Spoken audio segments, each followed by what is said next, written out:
Hello and greetings. I'm Ed March on the Professor Vector channel.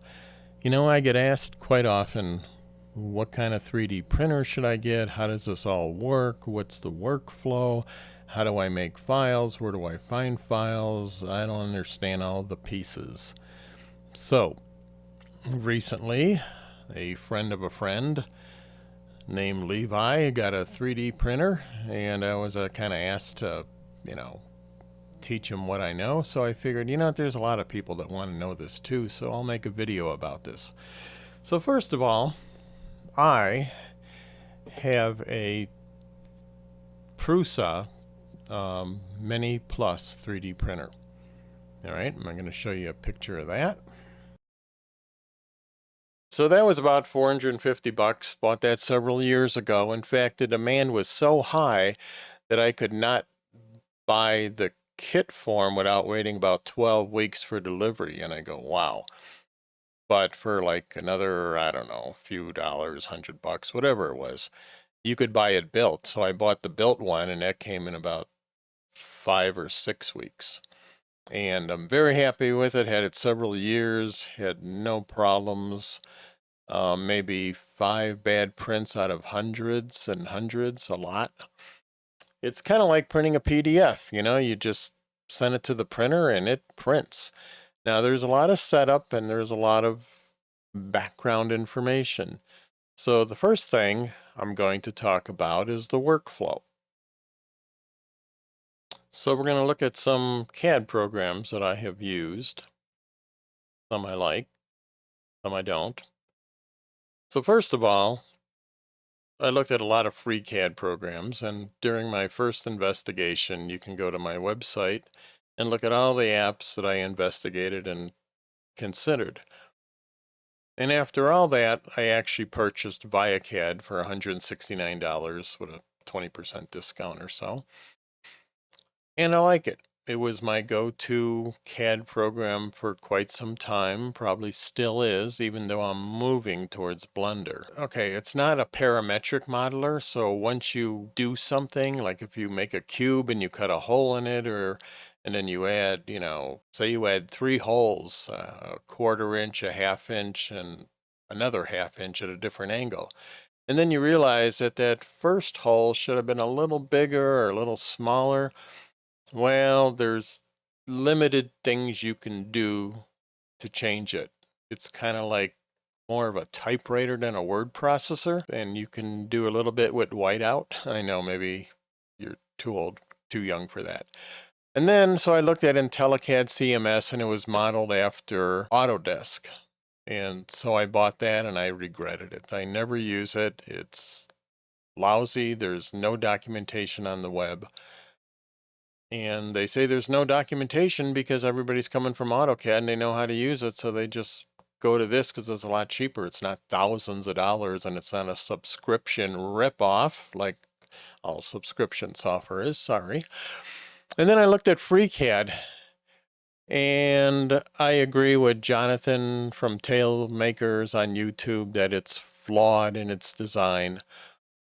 Although I will say, first of all, the industry is led by 2 main applications, Autodesk and SolidWorks. They probably have 60% of the market, and then there's kind of like everybody else, and they're way down there. But we're looking at home hobbyists and not enterprise, big buck software. So I looked at FreeCAD, and it's a love-hate situation. They're on version 0.22, and I think it took them 10 years to get there. I mean, they're 1/5 of the way done to version 1, so it'll take them, 40 more years or who knows how long until they finish it. Not a fan of that. MS Builder is simple, it's easy, it's free. Wings 3D, simple, easy, free. Very limited on what you can do with these. Blender, probably the most powerful modeler on the planet. Unfortunately, it's mixed with everything else. It's mixed with shaders and video editors and, particle generation and a lot more than just modeling for a 3D printer.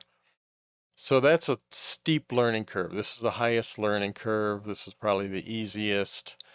This I wouldn't even want to consider. These are very easy to learn.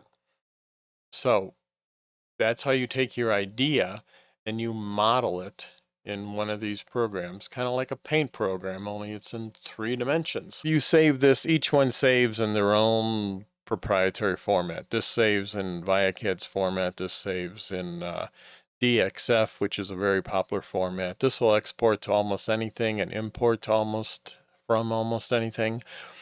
I'm going to skip that one. These save in their own formats. All these are capable of exporting to an STL file. Or in some cases, I'm gonna also mention Fusion 360 because it's free and with some strings attached, and they keep changing their mind on what the strings are that are attached. Sometimes you can only make, you know, a couple $1,000. Sometimes you can't make anything. Sometimes you can have 20 projects, 10 projects. So do you trust Autodesk after they change their mind years and years and years? I don't, so I don't include it in here. When you export an STL file, you're exporting triangles, which is the smallest n-gon, right? There's only 3 points to a face. That's the smallest face you can make. Can't make a face out of 2 because that's a edge. So 3 become a face. So it's kind of like the binary or the pixels. No matter how complicated your image is, it can always be represented as triangles. So exporting to triangles is a lot like taking a picture and exporting it to pixels. So, you know, eventually you zoom up in the eye and every little pixel has one color and a certain width and height, and they're all the same. It's very similar with the trigons. That's what goes into the input of your slicer. When we look at how this cube is, okay, this cube, the CAD program tells you what it is and not how to make it or any details about it other than its description. So this cube is defined as,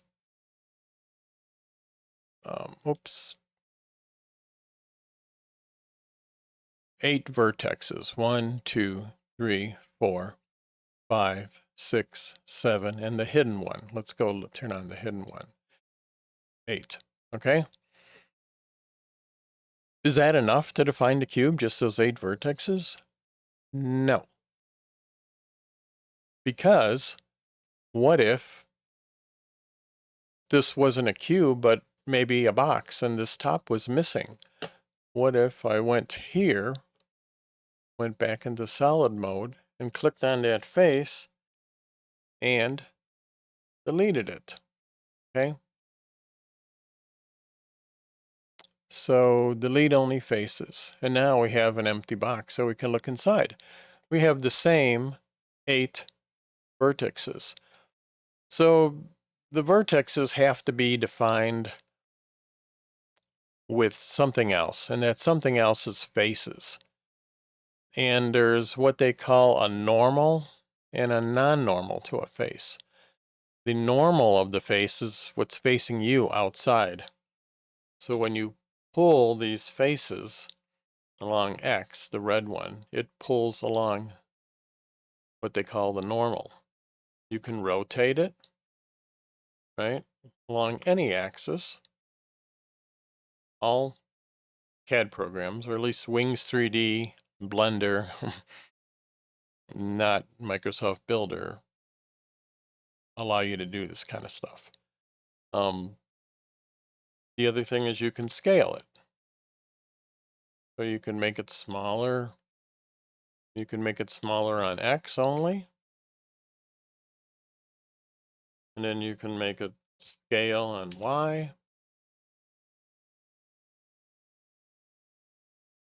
And, you know, you can make your own goofy shapes. But the point is, when we had this box, and we had these 8 points over here, we need to define 6 faces. So this face over here would say, the points are typically numbered or they're in order. Let's call it 1, 2, 3, 4, okay, 5, 6. So 1, 2, 3, 4, and 5 and 6. So this face is made up of points 3, 4, 5, and 6. And the order that they go in, whether they go in 3, 4, 5, 6, or 6, 5, 4, 3, determine which side the normal is. So when you go clockwise, I believe, I'm not sure, that this face's normal would be pointing outward. Whereas if you went counterclockwise, the face's normal would be that way. So now we just changed the face normal from pointing outside the box. It had to go point inside the box. So now this is the normal of it. So you can sometimes get your normals screwed up, and there is a thing, I don't know why I show you these things when I don't know where they are, that will allow you to flip the normals. But the other nice thing you can do is you can take a face and you can subdivide it. And it divides it in half, and you can take this face and you can subdivide it. And you can take this face and subdivide it. And then you can select maybe these two faces and do a GX and pull them out and push them out together. And notice you're not pulling this face, it's bending around to match the connection. Okay, so if you were selecting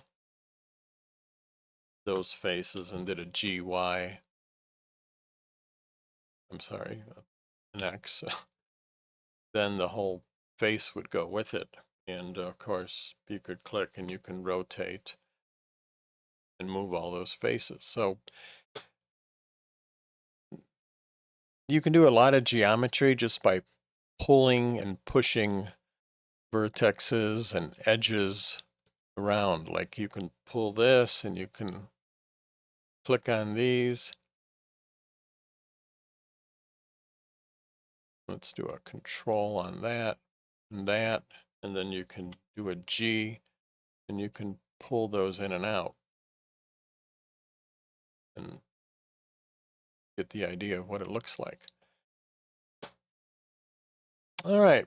Hope you like and subscribe. Okay, so Wings 3D hasn't been updated in a few years, but it's so simple that there's probably no need to update it, so I wouldn't worry about that. Wings 3D is nice because it teaches you the concept of vertex, edges, and faces, and it allows you to do simple things with them. It's more of an artistic modeler than a CAD program, so I'm not going to call these CAD programs, but if you right click, you can make a cube, okay? So you can select a face, all right? You can click here and you can move. So one of the common things in 3D geometry is translating an object, moving it left and right, up and down, in and out, Z, X, Y, and Z on your 3 axes. And so let's move this along the X. And so this, no matter how you move your mouse, the red face moves along the X.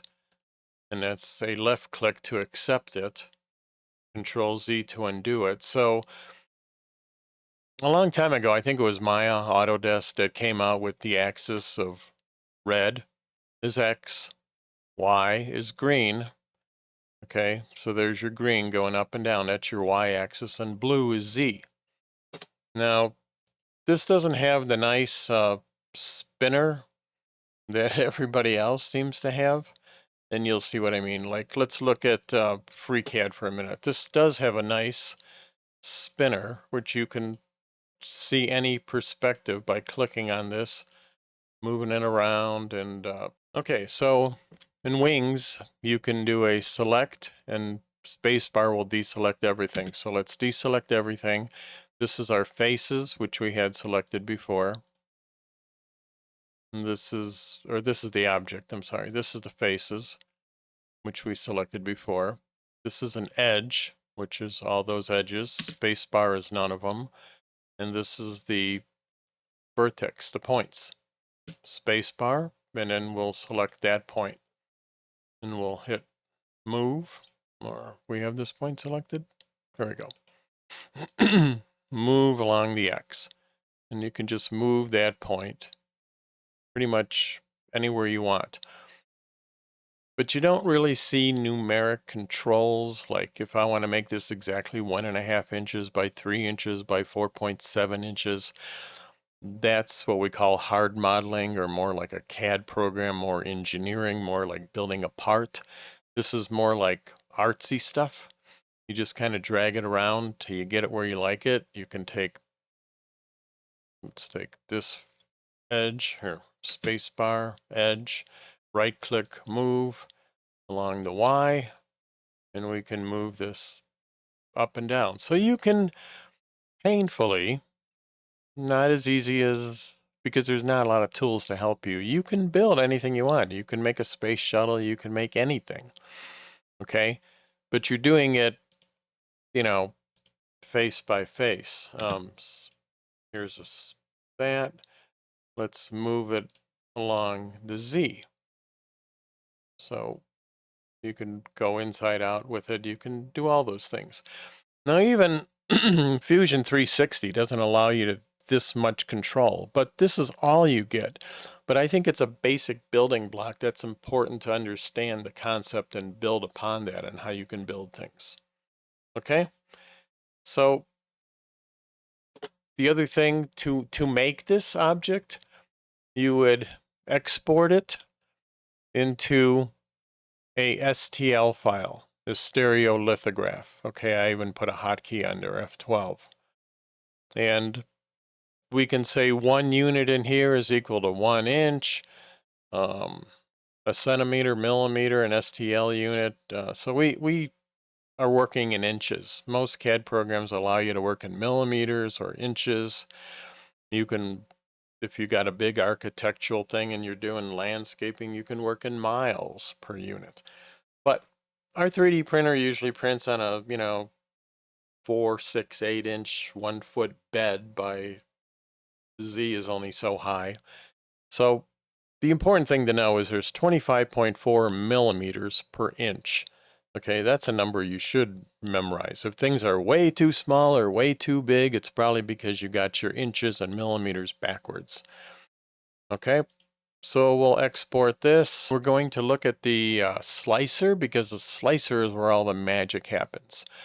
So we took our CAD program, we took our idea, and I had this idea in my head. Yeah, really I did. And I exported that into an STL file. Then I go to my slicer and I import this STL file. And there it is.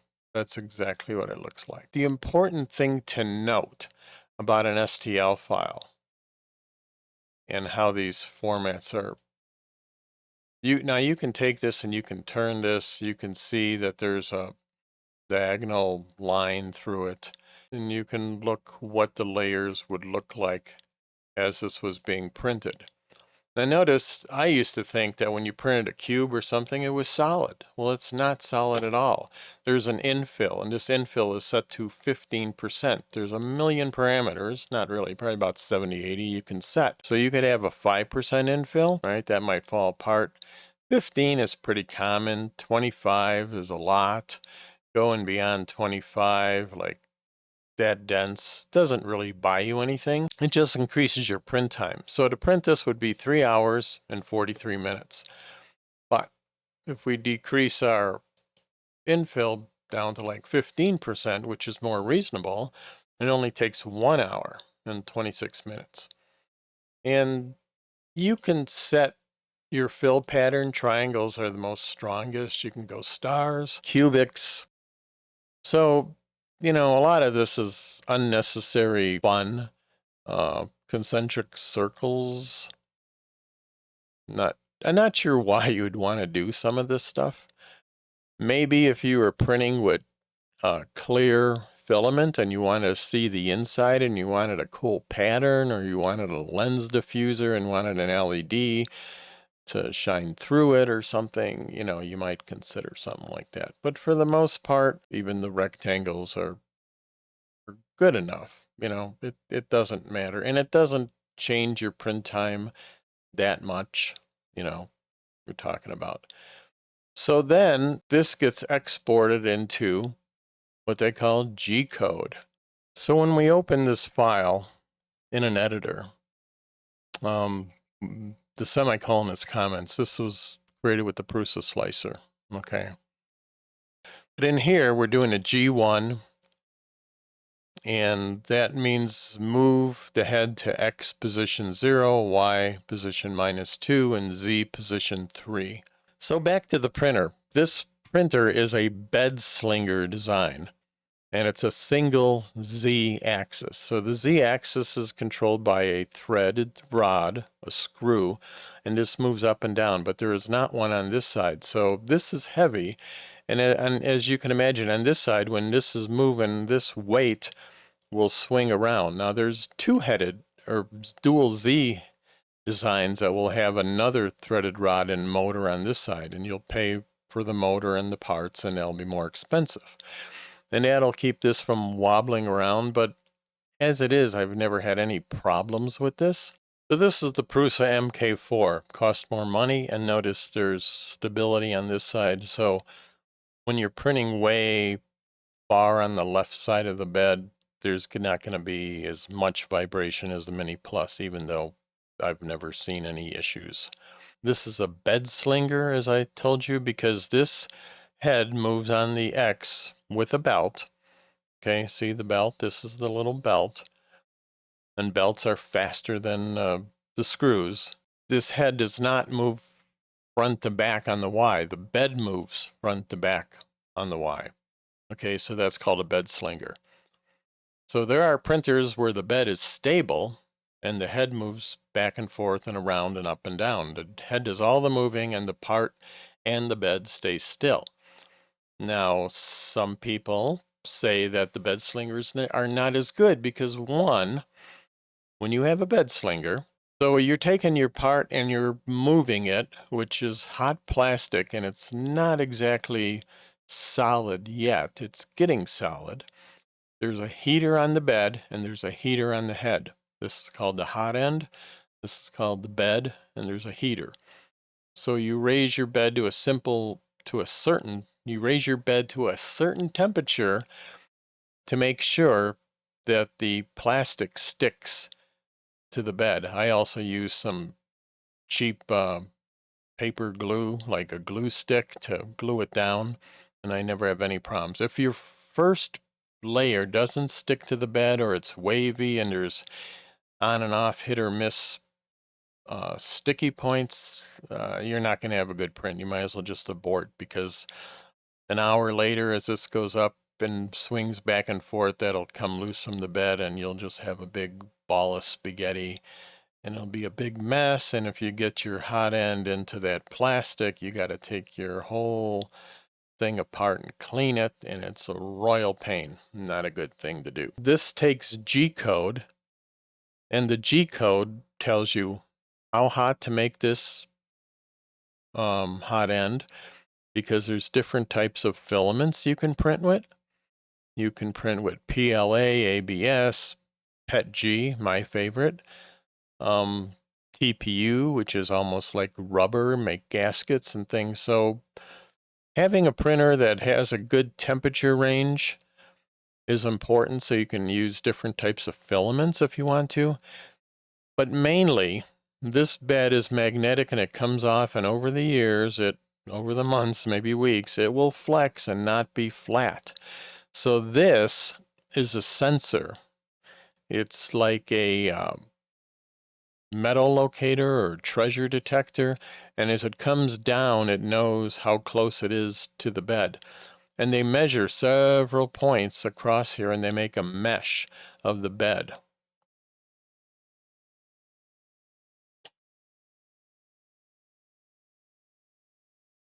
So this is a diagram showing blue, the low areas, green, kind of the level areas, and orange and red, the high areas of your bed. So every one of these is a point, right? These are the sample points. We got 1, 2, 3, 4, 5, 6, 7, 8. By 1, 2, 3, 4, 5, 6, 7, 8. So 64 points.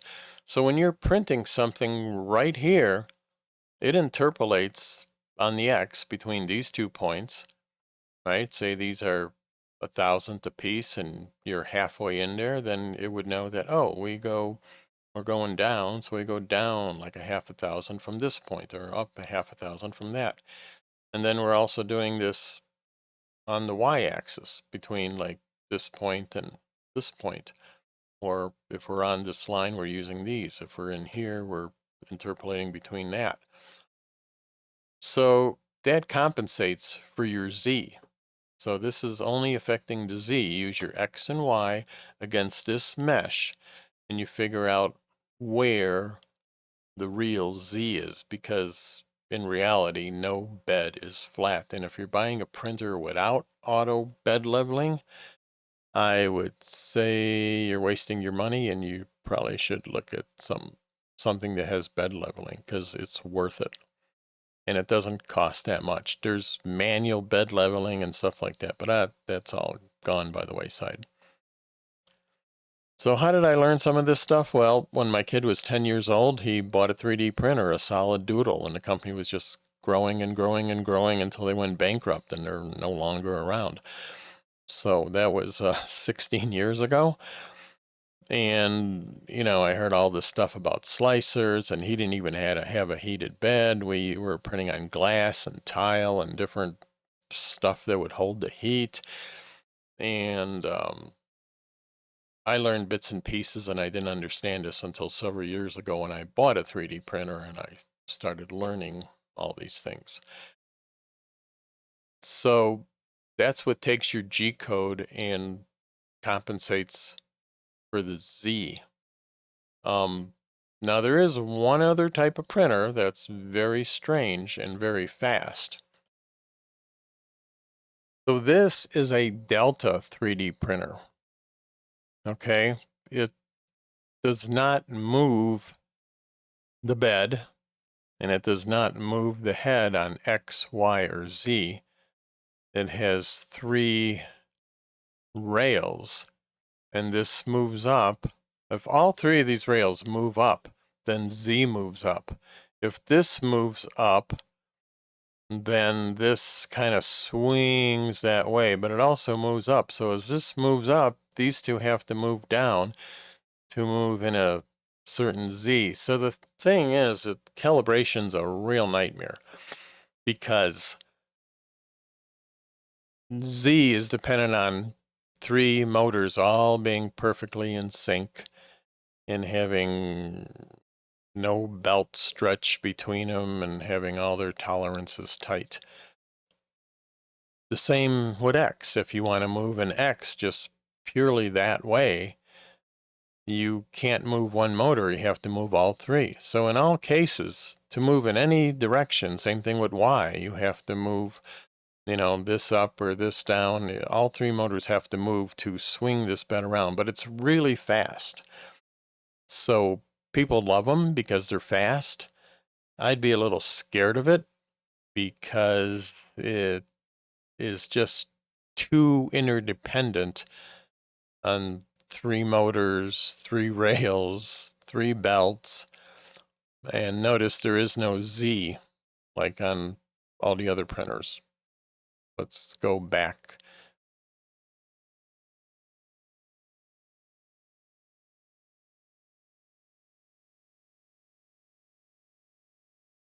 So here's the Prusa. Notice this is not a belt because gravity would just pull it down. So this is a nice way to fight gravity. Now the problem with every threaded rod is there's backlash in it. Here you have gravity pushing on the screw, so there's a little backlash up, but you're not going to get that because you got gravity going down. But if you had a screw on the X, well, as you push the screw towards the right, the head moves towards the right, and then you'd start turning the screw the other way to move the head to the left. The head doesn't move right away, and as it does, it moves the distance of the threads, and there is springs and couplings you can put in there to eliminate backlash. But I think the belts are a better thing, even though they're a little more maintenance. Belts and threads are popular in this combination with the Z thread and X and Y for belts. The table also moves Y on a belt. All right, so let's talk about this Bowden tube. This little white plastic tube here is where your filament goes. So you push your filament into this. This is a empty filament sensor. That's an extra 20 bucks. That's well worth it. In fact, it saved my print once when my roll fell on the floor and this got stuck and the filament cracked, and it went past it and said, "You're out of filament." And it stopped very nicely and it backed out the filament. I pulled it out. I stripped a nice, T end off it, or I should say diagonal cut, stuck it in, and continued on my print thanks to that little sensor. This is your feeder motor. So remember, the G-code is moving the head back and forth. It's also saying push so much filament out through the head and wipe it over here and then pull it back in through the head. Move this thing a little bit of a turn so it goes up a fraction of a thousandth of an inch and push the filament out. So you're always pushing the filament out, pulling it out. Every layer you're doing that. In fact, sometimes you're doing it on the same layer.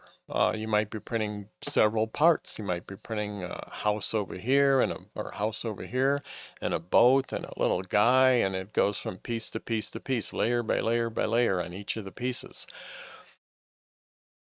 So there's a thing called direct feed. You get rid of this Bowden tube because people say it's like pushing a wet noodle. And when you push it and you pull it, there's some extraction and it just, there's not a positive, nice response, even though I've never had any problems with it. I kind of prefer the Bowden tube because if you don't have the Bowden tube, then you have to have this motor right here and you have direct drive. You take your filament and you stick it into the motor, it goes right into the gear and right into here. But why not do that? Because this motor is heavy. In fact, it's going to be twice as heavy. You got a fan here, you got a motor, you got a hot end, you got a heater. So you got all this weight, and as this weight is swinging back and forth, guess what? Things tend to oscillate. If you take something light and you move it from here to here, it goes. If you take something heavy, you move it from here to here and you stop, it tends to go like that into a sine wave, right? It tends to go boing and taper out. Well, there's all sorts of compensation and there's input shaping and stuff where they move these heads really fast in between, whereas before it used to be move here, print this, do this, and now it goes, it just whips. So that's the disadvantage of direct drive. More weight on the head, more weight being moved, and you'd probably want a dual Z axis like the MK4 is. So if you look at the MK4, you'll notice the filament goes right into the head. There is no plastic Bowden tube. And you have this assembly here of weight, and then you have this feeder. So here's a stepping motor, and there's a stepping motor here, and a fan and a heater. So this has a lot more weight, which justifies the extra Z support on this. And Prusa prints all their parts with PET-G. I'm a strong opponent of PET-G. I also want to say if you're looking for filament, Ziltech is the place to go. You can use my Professor 5 off discount code in all caps, and that'll save you 5% on your orders, and it helps support this channel. So I thank you for that, and I also would like you to like and subscribe if you're learning something. Fusion, Autodesk, FreeCAD. This is Fusion 360 being renamed to Fusion. Even though I'm not a fan of Autodesk for the hobbyists, I just don't trust them that much. All right, so we're going to look at Fusion 360 briefly, so we can create a shape here. We can create a box. You pick where you want to draw your box. So typically we'll draw on this plane, right? So we'll click there and we'll put this point at 0. Now this is not artsy. It's very much engineering. So we can take this and make this 1.5 inches by just typing that and hit tab and make this 2.6 and there. And now we can extrude this point up and down and we can make that, 1 inch tall. And so you can hit escape to cancel everything. You can select an edge. You can hit escape to cancel. You can select this edge. You can do a chamfer on here. Oops. Let's do the repeat is always a nice thing. So you can repeat that. You can make this say 0.33 inches and makes it pretty easy to do those. 0.5. And you can import the 3MF file right into your slicer. So there it is. And you can actually print that. So that's using Fusion to kind of get the job done in a roundabout way.